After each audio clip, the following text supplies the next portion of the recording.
Yeah, we'll see what they want to go for. I do want to make a slight clarification. We have been talking about Cloud Drake as if it gives you ultimate ability haste. It does not. It does not give you ultimate ability haste. I've been told by my good friend Jack that it changed it. It no longer gives you ability haste on your ultimate ability. It now gives you a slow resistance and out of combat bonus move speed. So, is that better? Is that worse? We don't know. We'll have to wait and see if people care about it in the future. But with the Thresh being left open, Thresh is locked and loaded. Anyone's Legends now will probably have an opportunity here to pick out their little bot lane. They're going to go with the Leona. And honestly, I wouldn't mind seeing them maybe even go with the Aphelios here. Just take it away from able to be able to combo that up. And you still have a pretty decent 2-2. I feel like Jinx is probably the one he's going to go for. I feel like that's just expected. So I think you can kind of leave your AD carry pick because, I mean, OMG been really heavily prioritizing the Jinx. And now you have the Thresh as well. I mean, why wouldn't you take it in this situation? It just kind of stands out for me, especially as I feel like there's no, I mean, the Jarvan's not going to come out when you have Thresh anyway. So I think you're really comfortable in this situation. But we'll see what they want to take in the jungle. They're actually looking towards that Aphelios. You know, Thresh Aphelios has been sort of like the standout combo, but they are going to lock the Jinx. I think this is more confident than anything. I think some teams might lean towards the Aphelios, but I think Abel is just so confident in this champ. Yep, just very, very confident. Didn't look like it was having the greatest of times in the last game. That being said, didn't need to have the greatest of times in the last game in order for it to be successful. So it is going to be... Is now you have the Thresh, right? Yeah.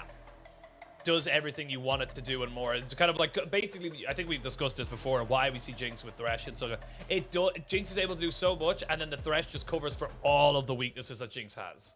Yeah, and I love this usage of the Jarvan. It's like, okay, now we know a lot of the stronger AD carries are going to be those immobile ones. The Thresh is off the table. So Aki feels confident. Yeah, you know, give me the Jarvan. I'm comfortable here. But it makes sense if Forge picks up the Corki, right? I was talking in the last game a little bit about how like things like Viktor obviously vulnerable to the Jarvan, but Corki, you have the Valkyrie, makes things very easy. And honestly, just the package, when you come to those dragon fights, you can just use it. Like if Jarvan even jumps in your vicinity, you ult, and it just means the enemy team can't really follow up without getting absolutely toasted. So like here, OMG gonna go with a similar route where they're gonna ban away sort of champions in the bot lane who have an easier time against the Jarvan. They banned Ziggs and Ezreal last time. We'll see if they do the same. Could see them throw some bans towards the other lanes as well. Yeah, we'll see exactly which way they want to go for it. It is going to be Forge on the Corki, so then they can start banning away, as we said, all those mid laners. And so we are going to see Creme on something brand new. He's 3 for 3. He will be 4 for 4 now in terms of different picks in the games he has played. So has yet to play something twice. And despite all this different thing, this is where the real test comes in my opinion, for Creme. Can he bring something out that works for him, like the Viktor, like even the Orianna, and look as good as he does on the Akali? Let's see if we were able to make out what they're able to do. The last bans, though, are going to be the Jhin, the Ziggs. Still have the Aphelios available, but it feels like it's kind of OMG saying, look, we don't believe you're proficient on this. We don't believe that you can play this well. And honestly, it looks like anyone's Legends are kind of answering that and saying, yeah, we don't actually feel good on this. We're going to go with the Varus. Yeah, Varus is a bit of a weird one. Haven't seen that really at all. Did get some changes in the offseason. I believe it was to his AP ratios. Maybe they changed that up. He got more bonus attack speed. They got a bit of a mix up with sort of like the on hit. I remember they sort of gave they sort of changed a lot of the AP things, but regardless, we haven't seen that sort of at all. Doesn't mean they have a lot of poke available to them. And in terms of dealing with the Jinx, it is like long enough range that you kind of can just like reach from such a far distance away. You can connect with the Jinx further than she can auto attack you from. But looking over OMG, they are looking at team fight, right? I mean, you see the Jarvan come in, they have the Rumble as well. That is just the roasting combo, right? Roasting over the spit. That's going to work really well against that Varus. And we are going to see Creme bring out the Viktor. Pretty fine matchup into the Corki. Obviously, you can throw down that ultimate on top of the Cataclysm. A lot of team fighting potential, but you know, this is the thing, right? This is one of the more meta mids that we're expecting to see. At the moment, the Akali got taken away, and he ends up on this. We'll see how he fares. Yeah, big moment there to see. A lot of AoE available for OMG. Like you said, you pop down the Equalizer on top of the Cataclysm, but you now have ways of getting out of it. This is an interesting team composition coming out from anyone's Legend. Feels like I'm back in 2021 with these picks right now, because the Sett with the Viego alongside the Varus, a lot of ways of just getting on top of people and just disengaging. Not quite sure how well it's going to work into OMG's composition. Yeah, I think for me, I think, you know, it's less going to be about Creme here, and it's just going to be about the team fight potential. And we saw Aki able to deliver that expertly. And I'm looking at the side of anyone's legend, and I'm like, Betty is going to have a rough. What they did in the first game in terms of their early stage, you know, like I want to see them work towards their win conditions, getting in the face of OMG and really making Aki question where he has to be on the map. Yeah, I think the difficulty is that things might end up being a little bit slower in this game. Just, you know, the fact that you have Corki in the mid lane, you kind of wait for the package. Bot lane, though, there is a bit of potential to apply pressure, but again, it's a Thresh, which is going to shut down how much QiuQiu can do. I do say one thing that's kind of changed the dynamic of this matchup is the Glacial Augment, right? Historically, it's like Leona ease in, Thresh flays you, that's about it. Having the Glacial Augment means that, you know, the AoE slow, you can just walk up to them with your stun, and I'm going to hold that thought because they're fishing, but I think they'll back off. What I really like, what's really inventive, is that Cold has also gone the Glacial Augment. And the reason being, right, imagine this, okay? QiuQiu ease in, Glacial Augment's applied. Yes, he gets flayed out of it, but he can walk in range to apply the Q. But because Cold also has Glacial Augment, it's kind of like a trade-off, right? Both sides are slowed, so QiuQiu shouldn't be able to get his Q in, shouldn't be able to follow up with a stun. So it's kind of more for a response than anything. And we'll see how it ends up panning out in this lane, because honestly, if you keep Leona off your Jinx, you should be pretty comfortable. Yeah, it's an unstoppable force and an unmovable object to feel coming out from the Thresh and the Leona. Both knowing what they need to do, both trying to get what they have to do on top of the AD carries, but neither really willing to give it up. See, they're Cold. It's like a little bit of a bad trade as they do get the level 1 push going in favor of OMG. We saw this last time. We know this is pretty much how this one goes. Cold, pretty much safe to say, look, you haven't seen me use my flay. You don't know if I have hook or if I have flay, so waiting to see what they want to go for. But Aki, level 2, gonna try and see if he can get something going here. ZDZ might be in a little bit of trouble. Will use the face breaker as they now finally recognize that this is what's going on. Ignite goes down. We didn't recognize up on the top side. Flash has been burned. You take that trade any day of the week if you're OMG. Yep, you're happy with the flash. You don't want to overcommit a bit too much because he was close to the tower, but it gives a bit of an advantage for Shanji. The downside, though, is that the Ignite was burned. I actually think it was a little bit overzealous there. Yes, you trade Ignite for flash, but really, I think the knockup should have been enough, and that's keep your Ignite available for later. I do like the rumble from Shanji, though. We saw him before. He played it into the gangplank, was super aggressive, and obviously that matchup is a good one, but performed really well for him. In this situation, the amount of AoE available and just the power, and I think when you look at the composition, right, the thing Jinx wants is she wants teammates who can layer down damage and engage, so she can, you know, have people on low HP to get resets from, and Rumble is a perfect example of that. But we now see Xiaohao looking for an evade here, knows what Aki is. Yep, knows exactly where he is. Needs to be careful, though. The Viktor and the Rumble are cheating off to the side, so just going to use this extra little bit of pressure to probably double scuttle. Doesn't make that big of a difference anymore. You can just get the 2 scuttle bugs. Doesn't really make that much of a difference in the grand scheme of it. And actually, as I say that, it's actually OMG with the bot side going to be able to steal that one away, so not really having too much of an issue there. Aki, though, may lose his big... Oh, just about gets it with the last auto attack. Yeah, so now if they want to hit level 4, they'll have to go back to their Krugs. Bot side scuttle, it's really easy to take. Oh, see Cold moving up here. They have a ward as well. They'll see Xiaohao there, so maybe not wanting to commit too heavily. See, Cold does go fishing, lands a fish, but probably not the one he wanted. As I say that, they are going to be able to get the lantern over. There's a gravity field going to be used. Xiaohao forced the flash over the wall, and that's still a very successful move here from the bot lane of OMG. Yeah, you saw the little fight that happened over the lantern, like Aki flag and dragging over the wall, like, give it to me, and then Creme just takes it. But, you know, they forced the flash from Xiaohao, they forced him away. He is just going to take those Krugs and hit level 4, but ultimately trying to put the Viego on the back foot. And honestly, you know, yes, you lose the flash in the Viego, but Viego's kind of fine in this situation, just scaling up to level 6 when he really gets that big power spike in the skirmishes. So far, so good for OMG. Burning Summoners, not quite getting full advantages, but about a 6 or 7 CS lead in the mid lane. They've got about a 15 CS lead in the top side. It is slowly going their way. As we can see, Abel just going to take a little bit of a trade there from Betty on the Varus. And the Varus can still do a lot. I'm curious to see what build path he goes. I'm most likely going to be the lethality Varus. You go for that full poke. But quite often we can see them maybe look towards, you know, just going for that full poke, comboing with the Corki. It does feel like it is going to be a full front-to-back team fight here for anyone's legend. Yeah, I think for them, you know, I look at how I want the team fights to play out, and it's like you connect poke onto the squishier targets, right? Because if you just let OMG engage and play the team fight out as normal, you're gonna have a rough time. And there's so much dive potential, there's so much AoE. I think it's very difficult to see them winning out a straight up team fight like that. Poking out the enemy team and then winning off the back of that quite possibly could be the big advantage. And also, if you get someone low, that's when you can look to throw some CC in. Xiaohao can start to get resets and such. So there's definitely potential for that. And really, for OMG to come out ahead, I want to see Aki as aggressive as he was in the last game, right? And summoners are going to be so vitally important here, particularly for anyone's legend. Flash on Betty going to be such a massive tool to it, because you know, if you get Cataclysm with the Rumble on top of you, you're just dead. There's really nothing you can do.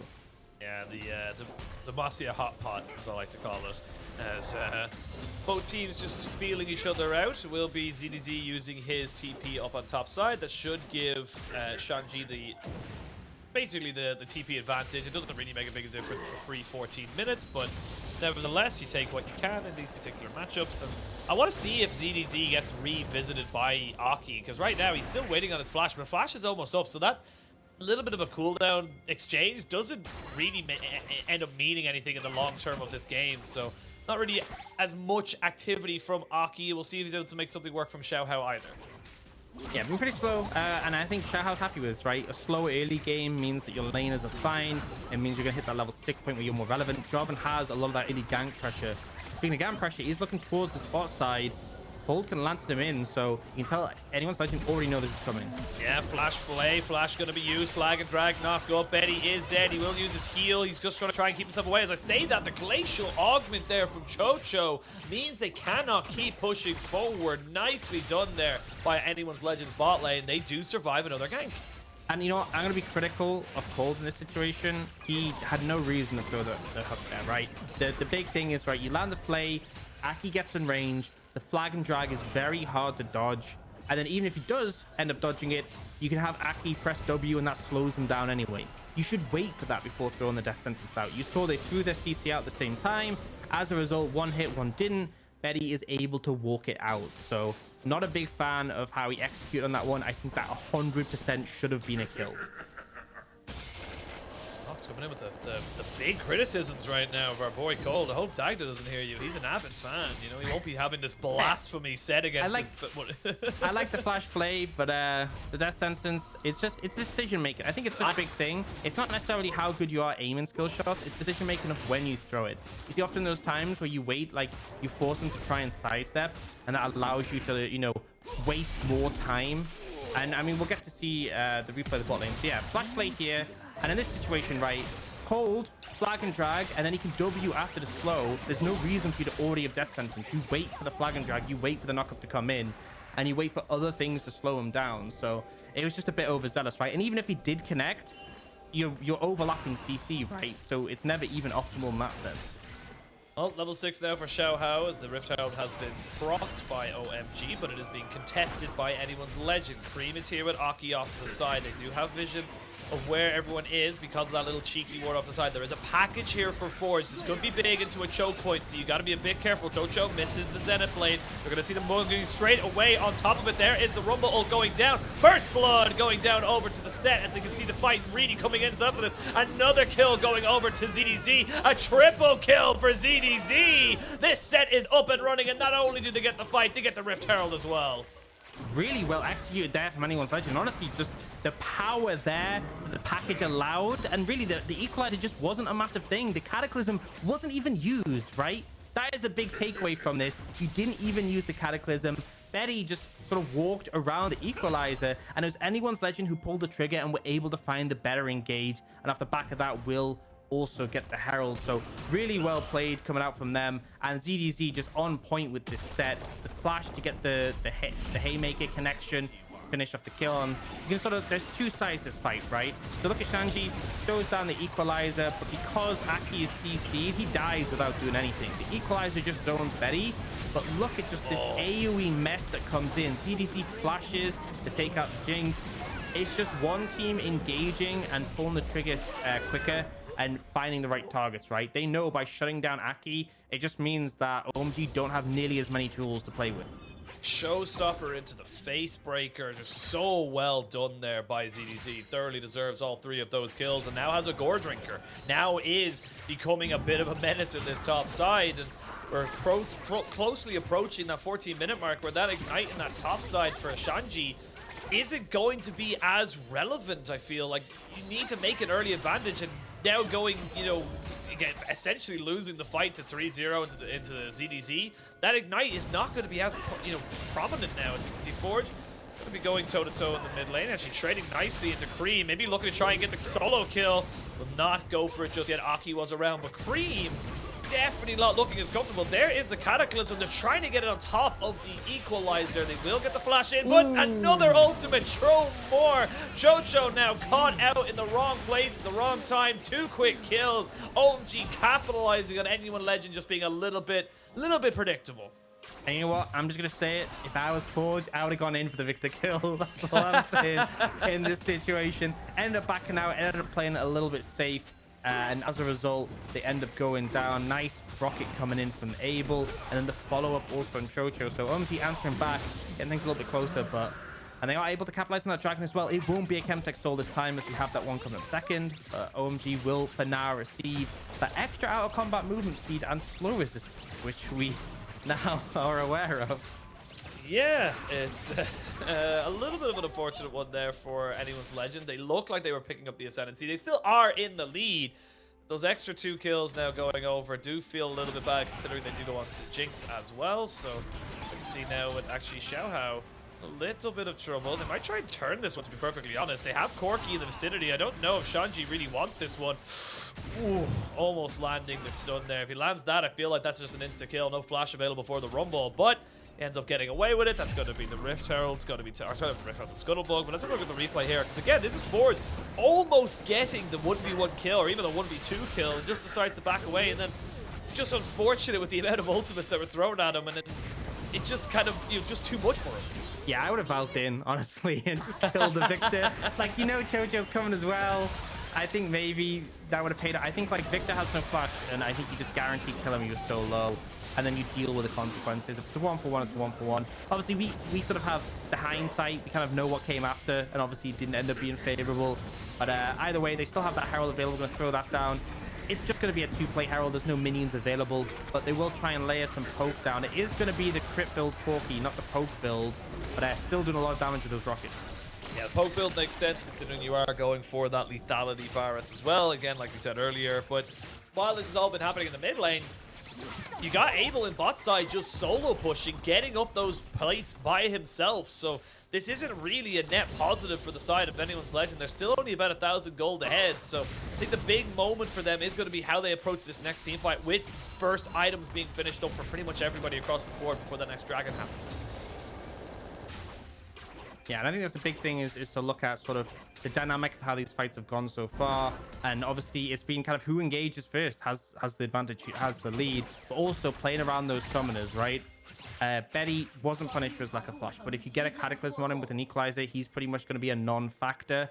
And it's the same if you look at Abel. Abel, even without summoners, is going to be a much more vulnerable target. So I think what you can potentially see teams sometimes do, and there is the potential for here, is you go for a fight not too heavily committal that you may even go down in, but you burn the enemy team's summoners, and that's like enough, right? You take away a flash, particularly for OMG, taking away flash is super impactful. So they could potentially look for something here where if they burn those summoners, they're not going to be available for that dragon, maybe even for the Herald. Now they're looking forward. He doesn't have his flash. But, he doesn't have his flash. Yeah, he has no mana either. There's the Equalizer down on top of Xiaohao to make sure he can't trade it back. However, Aki does get traded, so that's a 1-for-1. And they can maybe keep pushing for this because they have the Jarvan. Flash from Creme needed to be used. The Heartbreaker goes down as Cold being chased away.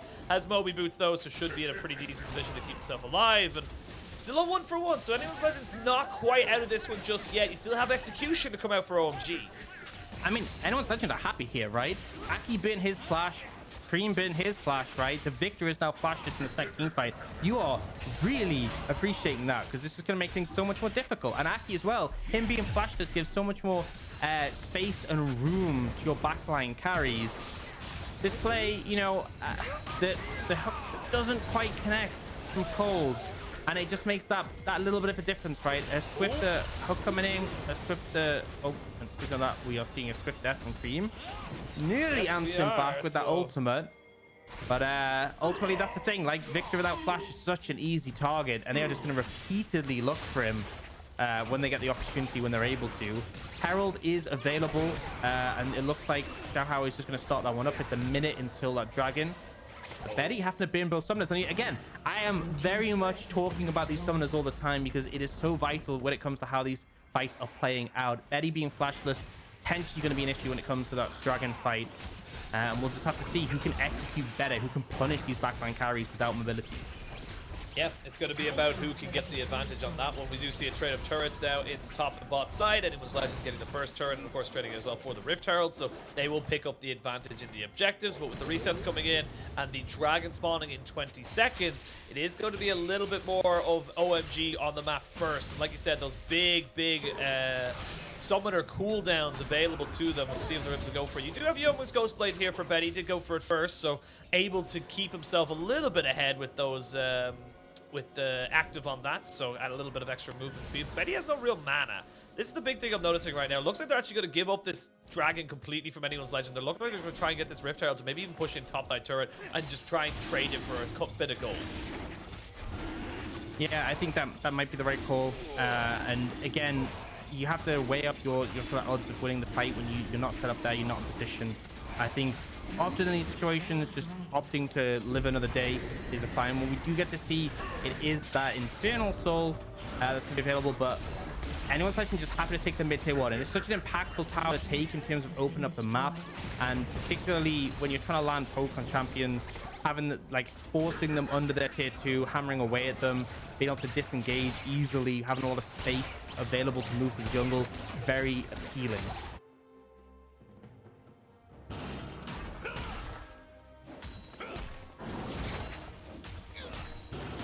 And I think we may have lost Oshin here because I cannot hear him. Or maybe I've been lost. Who really knows? I was muted. I'm just you were muted, okay. I had to cough, so I muted, and then I forgot to unmute. So I was I was going off about Infernal Soul, and you were just like, wow, he's gone now. I was like, wow, rude. Like, it's like, I can't believe you would say that about me. Yeah, I was like, is that much of an awkward silence that you're just gonna leave me like that? Just gonna leave you open and have nothing to say. Just like, can't have this, man. I'm gonna leave you to the dogs as such. But what I was trying to say before my mute button decided to kill me was the Infernal Soul is a big one for anyone's Legend as well. You got these poke champions. You're going to want to try and keep everyone at an arm's distance, and that's the big thing you're going to be looking for anyone's Legend. If they can keep the side of OMG at an arm's distance away from everybody in the fight, they will come out on top. However, if OMG can get ahead and get on top of people, that's when you can see the team fights going a little bit more skewed. Absolutely. You see anyone's Legend playing aggressive here, but might be caught out. Might have been caught out. We can see that the gravity field goes down, but it's not really on any real advantage. We can see the equalizer's great alongside the Chaos Storm, the AoE, and again from downtown. They get the Jinx rocket, so 2 kills to 1 in favor of OMG. And that's just a little bit of an unfortunate moment there for anyone's Legend. They keep forgetting that you have to burn someone out and you have to get out. Yeah, and that's the thing, when you corral into choke points, it puts you in such an uncomfortable position. There is the opportunity to punish. We see the replay of that. So, you know, initially it is the engage coming in with his Jarvan, and then we see anyone's Legend trying to turn on that, right? But you're in this choke point, you have the gravity field coming down, the equalizer layers on top perfectly, and then it just allows the easy follow-up for the Jinx. Abel has been so good with these rockets so far this game, but yeah, choke points, no bueno. Choke points are definitely not the call right now from the side of anyone's Legend. They will have to get themselves back up though and back out onto the map, try and get those damages going down. It actually is the Mortal Shield Bow here for Corki, not going towards that Ludens, which you do see generally with the poke build. So going for a little bit more survivability, try to see if he can maybe just be the initiator his team needs sometimes in those team fights with the Corki package. Yeah, I think the factor as well is that you want a bit of sustained damage, right? You have the poke Varus, and as much as like having you still get a poke from the crit build, right? It's not as insane, but it means when the Jarvan is up in your face, you have a bit someone who can cut through them at least reasonably well. But yeah, so Dragon in a minute 43.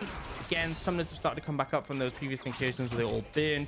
It's going to really come down to the execution of these engages, the coordination, because it kind of feels like the team who's pulled off the better team fight is being favored. The poke hasn't really come into it too much. It's more so when we've seen the Varus, it's been like you land the ult, you follow up with your Q and you just burst out a target that gives the reset to the Viego, for example. Absolutely, and that's the thing. It's got to be on a prime target who the Viego can get resets off of. Like, yes, it would be nice to kill the Jinx straight off the back, but it doesn't really help you. You want someone like the Jarvan or hell, even the Rumble, just so you can keep running at people, getting those extra damage down, and just being an absolute nuisance. Dragon spawning in about a minute's time, so we'll see what way they want to work it. They haven't really done much with this Sett in top side, despite having 3 kills, despite having the Sterix gates now completed. It's going to be about all that big AoE team fight as we come into the next, fight, or next 2 fights as such. And the big thing to notice here is that Betty has not got his second item. You are looking at Abel, who's sitting there with the rapid fire cannon alongside it. As I say that, we're going to see the Jarvan Aki in a lot of trouble in absolutely no man's land. It gets completely deleted. Yeah, no idea why you're there, right? Creme went to answer the wave, but they greeted for the tower in that situation. You see him trying to turn it around. It will result in him getting out of this one. Xiaohao just going to run away, but they might actually look towards the Baron. Jungle it down, no smite available. You would be trapped in the pit against an equalizer. That doesn't really sound like a good time, so I think they'll have to turn this one sooner rather than later. Oh, but they have the package to go straight in on top of Creme. They're going to see if they can kill him off. He's just getting the shields to keep him alive a little bit longer. Eventually, he falls, and then 3 more will follow. They're going to get the resets for the Viego, and you can see the Jinx is in no man's land. Great cleanse there to try and stop anything from going over in the favor of anyone's legend. But now OMG very much routed. They will still have an opportunity to steal this very low health bar, as you can't let this Jinx run riot. Yeah, they were so concerned if Aki turns up and gets a Cataclysm down and Jinx is just free hitting the rockets. Remember, this is a full HP Jinx. It could be really scary. They get the big team fight win. They get a ton of kills. You take that. Shout out to Xiaohao. I like the little Thresh hook at the end to burn their cleanse, but they need to get back on the map quickly to secure this Infernal Dragon. They do not want to give the Infernal Soul over to OMG. I feel like, this Soul is very problematic generally, but particularly on compositions like this where there's so much damage flying around, the extra AoE coming in from the Infernal Soul would be a real big issue. So we're going to see anyone's legend secure this one and the extra stats that come with it.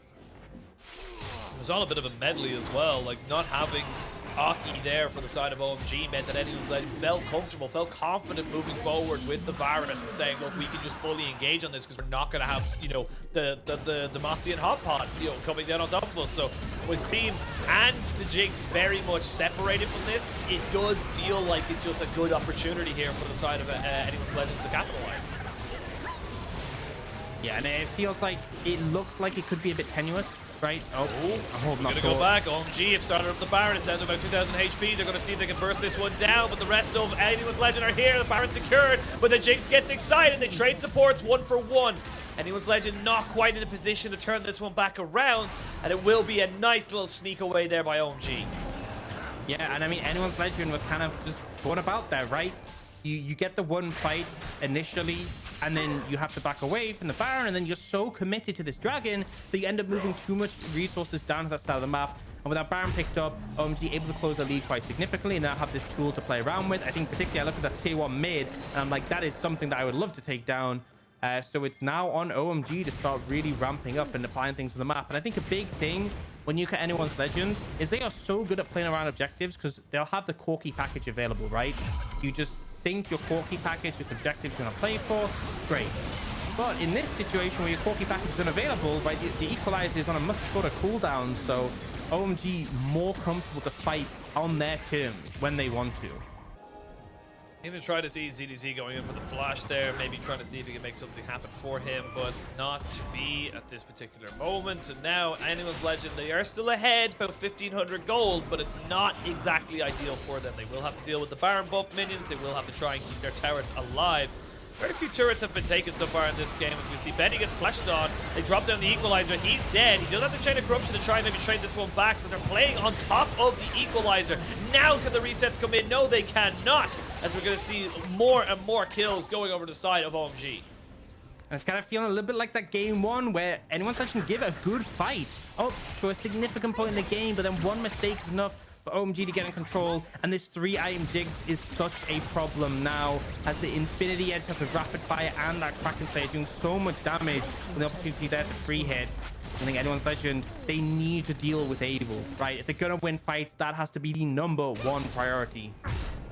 It really, really does. And you can just see how easy it is for OMG to get on top of Betty, to get him and stop him from being any way relevant. He's not even going to go for his mythic at all. Honestly, I don't have a problem with this because you just don't gain anything from the mythic as Varus in this particular situation. You need pen, you need lethality, you need ways of burning through these health bars before the side of OMG just become too far ahead. And the thing is, you know, Flash is coming up soon for Abel. It's going to be available for that dragon fight. And that's the problem, is that you have to sort of find a way to get in range of this Jinx and deal with it. Potentially a flank from ZDZ could be something that works, but it's just so hard because QiuQiu, you know, if you go too far forward, you will just get shredded. Yes, you can try and get in range of Abel, but with Cleanse and Flash available, there's a limited amount of things you can do. Whereas for OMG, it's like, you know, they press R with Aki and they just equalize on top. It's so easy to execute. See now exactly where anyone's Legends want to try and bring themselves back. It's a dead even game in terms of gold. Dragon spawning in about a minute 30's time, so be waiting to see where they're able to work that one out. It could be a big one for anyone's Legends. Like we said, you get those extra Infernals stacking. It can be huge. 3 items now available for Abel, so he is very much that massive Jinx carry that will take over team fights if you do not deal with it. So we're going to be looking towards this Sett, this Viego, to try and burst her down. I think getting vision early in the area is super important, right? They've got 3 control boards around the dragon right now. Good to see, but I want to see them pass over there quickly, start to look for potentially deeper wards that they can use to approach from the other direction, because a Sett ult coming from behind is one of the most punishing things, right? If you find the opportunity, it's an easy way to just sort of guaranteed win a fight. It's all about the flank. It's all about how you set up for these fights. 40 seconds, and it is OMG with the push in mid, with the push in the top lanes. They're going to be able to get on the objective first. So, DDZ just used TP. what? I just saw him channeling TP in base or something. I'm not sure what happened there. Very curious about that. So no TP available for ZDZ. Let's have a look at the inside. Oh no! Oh, well, you know what I've learned? You can TP the Corki package. It was an educational stream. I don't even know what to say. I don't even know what to say. Let's focus on the fight. ZDZ's looking for a flank, but he's going to get spotted out. Package is there and available. Remember, summoners up across the board. Apart from Aki doesn't have his flash, but let's see what they can do. I mean, you don't have to fight this if you're OMG. If you don't feel like you need to go for it, the smite comes in, but it doesn't need it. That's exactly what you can do. You can see the Sunflower goes down. So look, anyone's Legend are feeling it. They look like they can go for this Corki package. That's a great equalizer as it separates everybody out. They can maybe fight a little bit on it. Aki goes into GA, and now will he be able to stay alive and get the rumble back in with the face showstopper and the face breaker? This Jinx is trying to do as much as they possibly can. Look at Abel go with the rockets. One more hit. There it is. Can they turn it around, though? That is the question. Cold, very, very low. Ooh, sniped down there by Betty. You can see Cho just running away, trying to see if he can keep himself alive, but Dragon did go over it. Hop, skip, and a jump, but it's not to be. Creme is too smart for this. And that is going to be a fairly even trade in kills, but at the end of it all, it is still the Dragon that goes over to anyone's Legend. Yeah, anyone's Legend is able to kill that dragon quickly before the fight even kicked off, so they have the advantage on that. But, you know, this is a really hectic fight. Both teams have their main carry surviving, and, I mean, I think, you know, it was the smartest thing from OMG, right? They go in, and then the engage starts to come out, so they back away, they look for the disengage, and then critically, you see this beautiful equalizer from Shanji, which forces them back. But that stun from Xiaohao means Aki can't instantly follow with the Cataclysm. It's actually a pretty big delay before it comes in. And this starts to go in favor of anyone's Legend. Then Abel just starts to step up. He's so aggressive. He's in melee range of the Viego, but is so confident. Able to get that one. Betty able to stop him from getting a second reset there. And actually able to pick up cold damage from the Varus. Pretty insane. But very close down to the wire fight. And both teams putting their everything into this. Very close fight. That's 2 dragons now for anyone's Legend. That's a lot of stacking extra ability power and attack damage. So this poke from this Corki, this poke from this Varus is becoming very relevant as we come up towards, you know, 3-4 items in the game. That's where this game can go a little bit topsy-turvy for OMG. And now anyone's Legend, they're just going to be feeling pretty all right about that trade. They're nearly level 18 onto Forge. They're waiting for level 16 there for ZDZ. And they've already got the Serelda's Grudge here for this Varus. So already, again, just looking for poke, looking to slow people down, make sure you get on top of these key carries. Yeah, and Estrella is really powerful just with percentage 10, but also that slow means when you are connecting those arrows, does cause issues. I think at this point, we are seeing the power of the poke Varus, right? When you're able to land that long range damage, but Abel has finished a Bloodthirster, so poke on him, a lot less useful. It's kind of like if you're in a team fight and you lock down Abel, that's when you can really find the advantage, when you burst it. And, you know, the poke Varus is able to follow up from a distance. Yeah, luckily enough, though, for the side of Anyone's Legend, they have a pink ward in the back of the pits. They know that no one's starting the Baron just yet. But look at this ward control there on the top side. CZ does not have flash. They use a solar flare. They're going to look at try and get on top of Abel. He hasn't thrown himself just yet. Now he has Shanji, gets the lantern, gets himself out. Nicely done there. I like the idea from Anyone's Legend, but OMG wise their tricks. Yeah, Thresh is such a powerful champ, just being able to offer that lantern. Shanji out of a difficult situation. Going to take stock off. Eddie's flash is coming up. In about a minute or so, will be available for that dragon, but Abel got a bit longer. Should be up for the dragon, I think, just about, maybe a little bit after, but it's not going to be up for this Baron. And right now, they're starting it off, so Neon Legend moving over. Remember, no package available right now. It's synced up with the dragons, but I don't think OMG really want to continue this one too heavily. Yeah, Creme's not with them. They need to get Creme on the same page as them before they really go for this. As EDZ gets a little bit of poke with the laser. Talking of poke, you got to be careful of these Corki rockets, these Varus arrows coming in from which side and everywhere.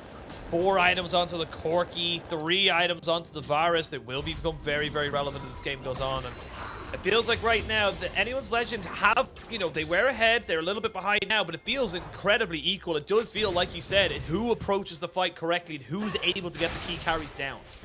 Yeah, and that's why these summoners are so important. I've been harping on that this entire game, because it really comes down to such a massive difference. If Abel doesn't have his flash available and gets, you know, caught by a Sett or a Leona or the package, it can really put things in favor of one side. There's so much damage and gold available in these carries. OMG once again looking to establish control around the Baron. There is a dragon available in 35, and it would be the third for either side, but they're going to try and burn this, and it's going down fast. It does go down very, very fast, especially when you use a Viktor in the Rumble. They're going to try and TP in. It's a double TP on 2 different sides. They're going to go in, flash in, stolen by the Varus, and that is the power of the Q when you have this poke lethality Varus going down. And that's a massive win there for Anyone's Legend. And now 20 seconds till this dragon spawns. They still have the package. They still have teamfight potential. Yeah, there was such a flip coming out from OMG, right? I mean, Xiaohao was there to potentially steal it. He flashed over the wall and could still ult out again. But the Varus, when you have the empowered Q, it's an execute. It does so much damage. It's actually hard to win a spike fight against. So it's not really specifically on Aki. It's just on the decision-making from the team. And now, package available. They're laying down poke. They have the Baron, the extra stats in tow. And look at the damage on Aki.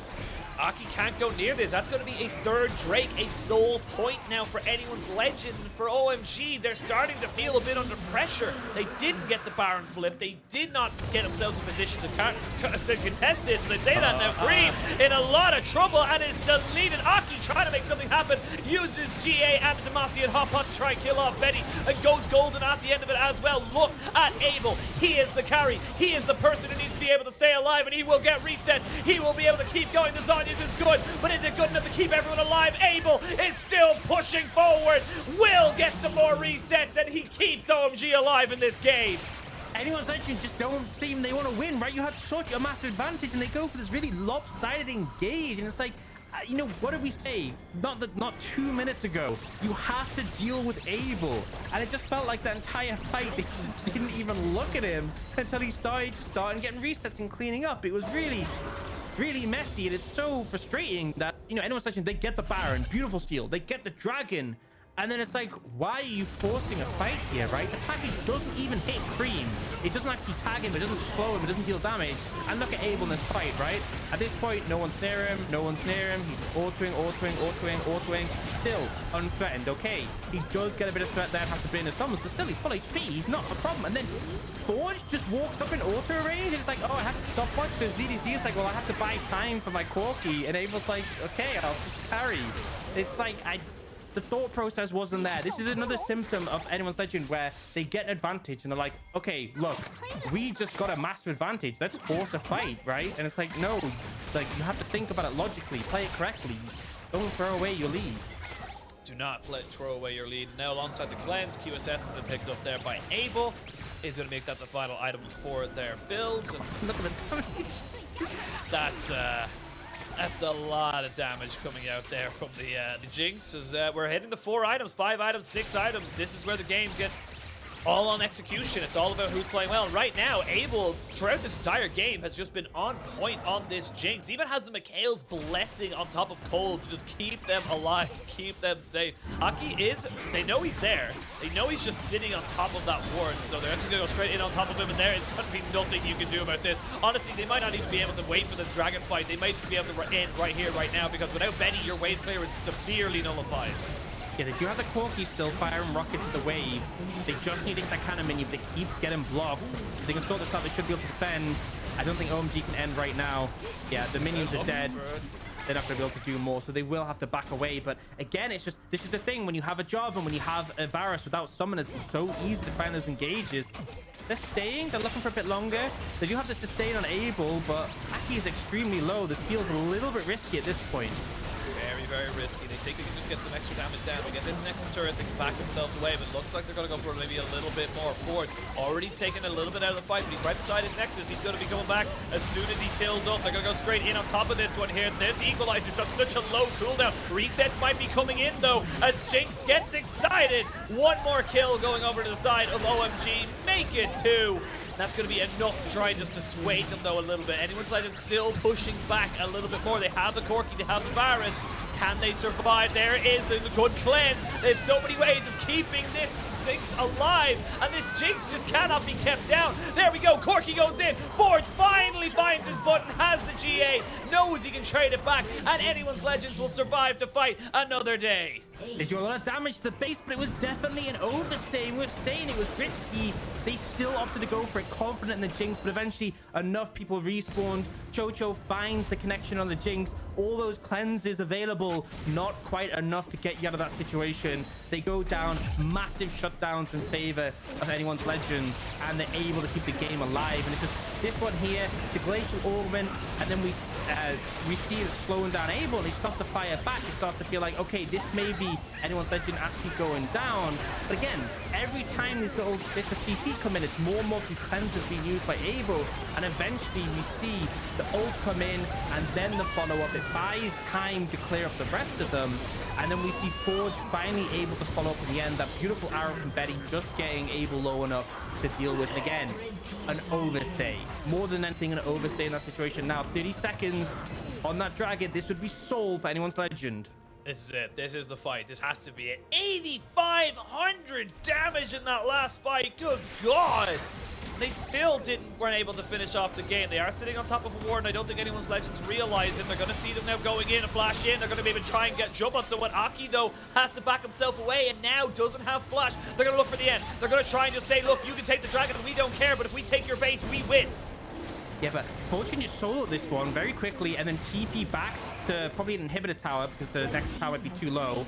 He's going to TP for now. Yeah, okay. They have to be able to defend this, but they've got the Infernal Soul. It's a big spike.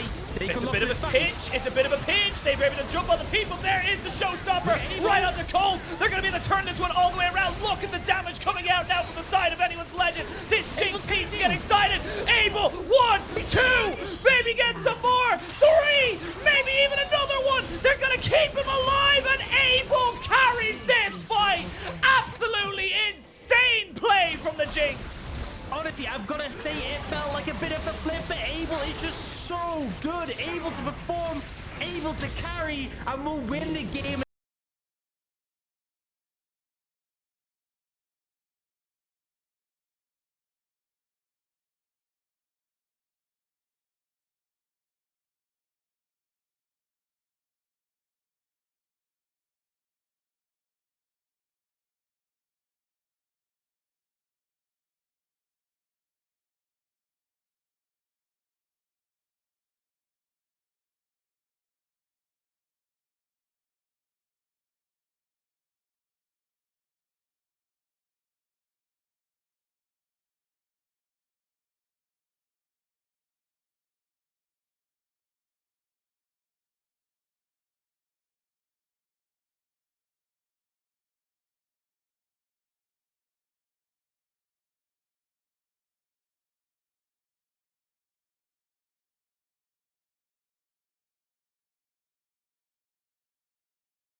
situation. But a win's a win's a win, and they come out on top. So now OMG 2-0, 2-0s in the league so far. That's what you want before Chinese New Year. We talked about there is a 2-week break at the end of January, and this is a great start for OMG. Yeah, I do still have questions, right? Because, you know, they faced up against opposition who we expect in the lower end, right? Yes. And you can definitely start a season. Sometimes your perception could be a bit off. So maybe anyone's Legend are better than, you know, we initially expected. But I think we still see a lot of issues, a lot of mistakes that are being made. And I think for OMG, is as much as they got those 2-2-0s, if you go up against a stronger team, you're going to be tested, right? Damage. Yeah, I mean, look at that damage. It's insane. I mean, they just pumped the numbers by going for that attempt at the end, because everyone in anyone's Legend just kept healing on the fountain and coming back. But this game was not clear cut, and then you can see from the goal graph, and it was down on the wire. And I think I expect a more convincing performance when it's OMG against anyone's Legend. I think if you're going up against the top teams on the table, OMG, you're gonna have trouble. And I don't want to like put down on this, because I think they played well, and Abel and Creme mechanically looked excellent in both their games today where they really popped off. But yeah, you know, definitely some mistakes, but managed to close it out, and definitely shown the pedigree of players they have on their roster. Yeah, it all came together. I feel like Shanji on this Rumble is looking like to be a nice little pocket pick in that top side as well. And Creme, he didn't do exceptionally like we saw him on the Akali, and this is where we start to ask a little bit more questions of this mid laner. We want to see him do well. I am excited for this guy, but I need to see a little bit more on things like the Viktor. But he's still 4 for 4, 4 different champions, 4 different wins, 100% win rate in 2022. So you take it what you can. And for anyone's Legend, this is still positive. Again, they came in as I would argue, as heavy underdogs into this particular series, and they looked competitive. They have a couple of small things they looked solid with. They just need to tiny little things just to clean it up. It's almost frustrating, because I feel like anyone's Legend, it's like that old line about Dignitas where they're winning until they aren't. It's like the early game feels good. They were winning until they lost. Yeah, I feel positive about them. And then there's just a moment where they just do a play, and I'm like, what are you doing? It's like in that game specifically, it was when they stole the Baron, they got the Dragon, and they went for this botched engage mid and ended up losing. And I was just like, you really didn't need to do that. It's like, it feels like a consistent theme. It's like there's just that one play which just throws the whole game away. But you know, there's still positives, right? We're still early in the season. They're still making these games competitive. I think we've seen, you know, particularly Betty has looked pretty solid. Chocho, I actually really have a lot of positives to say about him in the support role, particularly in those team fights at the end. When you're playing Leona without Aftershock, and a Jinx can kill you so quickly, and you're still finding those windows to be an issue for her, and I can only praise that. So there's still positives to take away from this, despite the fact they lost this in the 2-0, and I'm excited to see how they will fare against some of the matchups. And maybe they sort out that decision making, they'll be in with a good chance. Yeah, for OMG, the next fight is going up against IG on Sunday. That's our first game of the day. That will be starting off at 7 a.m. GMT or 8 a.m. CET if you're European or from the UK or Ireland. And for the side of anyone's Legend, they got a bit of a rough run right now. They got to go against FBX, RNG, and Weibo Gaming. So 3 massive chances there, and if they can take honestly even one win, 1-2-1 or 2-0 off of any of these guys, I consider that week a massive success.